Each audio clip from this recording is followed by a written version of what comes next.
ஒரு நாள் பார்வதி தேதி நீராட குளக்கரைக்குச் சென்றார்.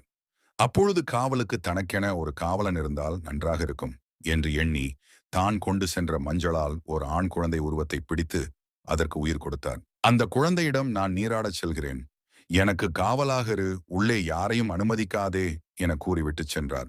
மிகவும் பொறுப்புடன் காவல் காத்துக் கொண்டிருந்தார் கணேசன்.